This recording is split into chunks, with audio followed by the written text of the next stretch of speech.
Okay, guys, I'm here to give my review of this week's SmackDown Live for August the 30th, 2016. Um, this was a good SmackDown. I do think Raw beat it but only because I think it had that Raw had the better overall ending that took the mediocre Raw to good, whereas SmackDown was at least all the way good with a really bizarre ending.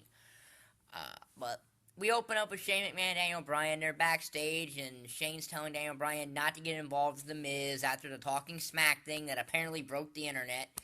Uh, but um, Daniel Bryan then says that I guess he'll keep it to himself, although this coming from a guy who has a beef with Brock Lesnar, meaning Shane.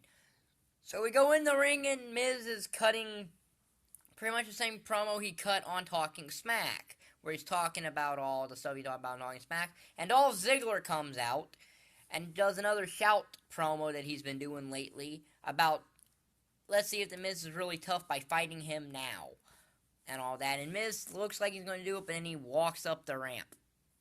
And it's been announced that Dolph Ziggler is facing the Miz for the IC title at Backlash. Whoopee! I don't really care anymore about that match. Seen it way too much. So we had the third first round match of the SmackDown Tag Team Championship Tournament as the first official match of the show. It was the Hype Bros against the Vaudevillains. And the Vaudevillains lost to the Hype Rider, which is basically a sky high Rough Rider.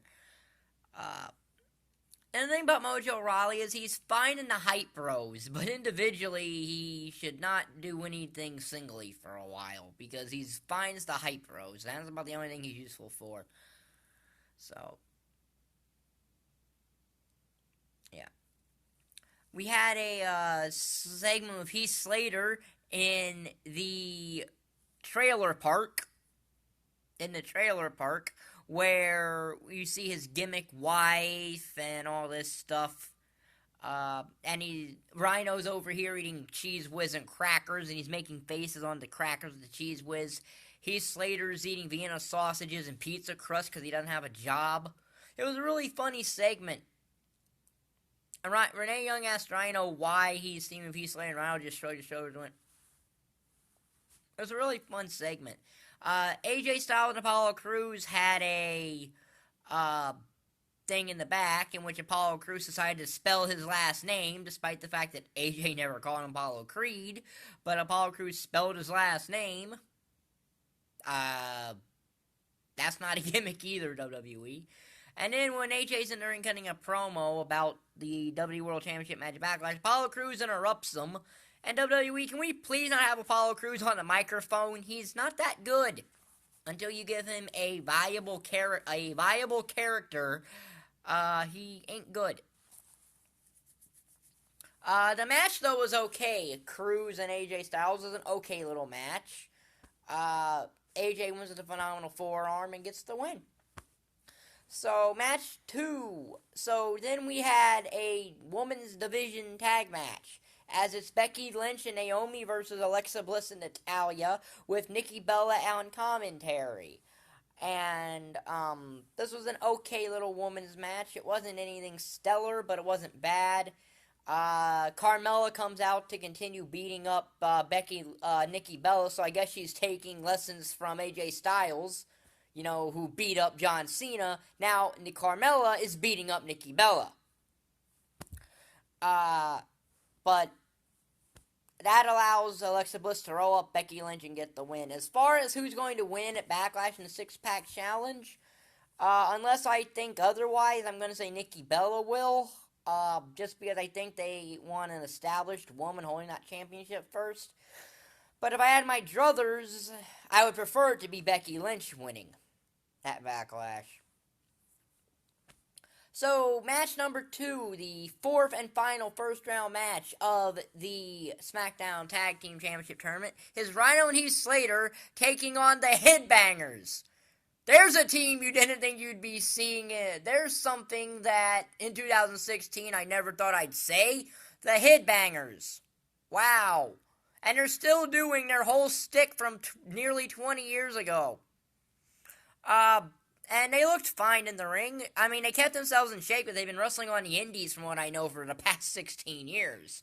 So, but Rhino and Heath Slater win when Rhino gores, I think it's Thrasher. Although somehow Rhino got busted open, and I guess it was from Mosh's punch or whatever, because somehow Rhino got busted open. Yeah. So, it was an okay little tag match. I mean, nothing special, but nothing bad. The main event was Dean Ambrose versus Baron Corbin, but before that, there's some random jobber. There's some random guy in the ring. Gary the Milkman Millman or whatever. I don't really care about this guy. He said that he's been granted a wrestling license for the night or something, and he basically strips to his underwear, which nobody in that arena really wanted to see, and quite frankly, Kane didn't. Who I guess Kane is now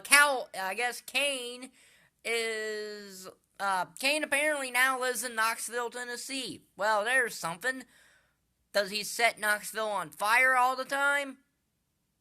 But anyway, he chokeslams this guy, and then you get a stare down between him and Baron Corbin. So I'm guessing Baron Corbin and Kane might have a match at Backlash. Not that that makes any sense. But then you got the main event. Baron Corbin, Dean Ambrose.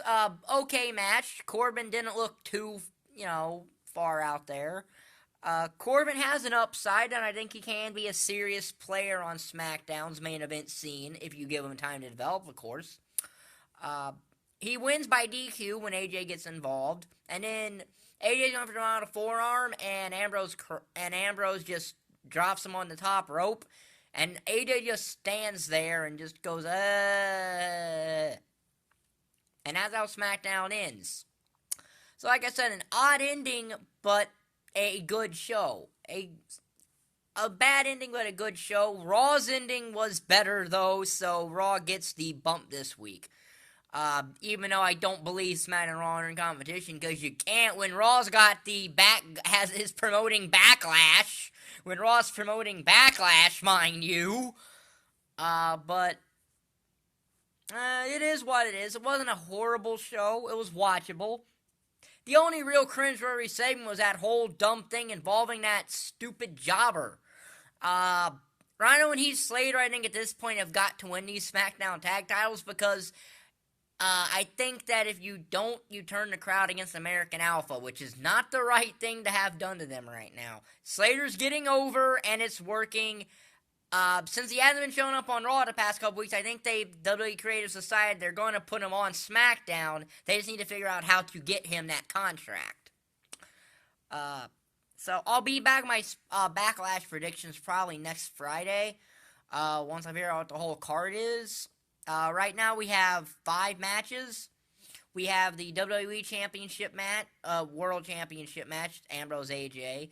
We got at least the finals of the SmackDown Tag Team Championship Tournament, the 6-pack for challenge for the Women's Championship, Bray Wyatt and Randy Orton, which had a segment on SmackDown. Bray Wyatt stormed into the Serpent, which was good. Bray cuts a good promo. It's just he loses all the time. So you got that. There's 4. You got Dolph and Miz for the IC titles. That's 5 right now. And now, I don't know if they're also going to do both semifinals of the tournament at Backlash. I think they would, because that might make sense to pad the card. Because otherwise, you have to throw in some random match that probably doesn't make any sense. So, I'm guessing they're going to have around 7 matches on this card with the 3 tag tournament matches and the other, and 5 other matches.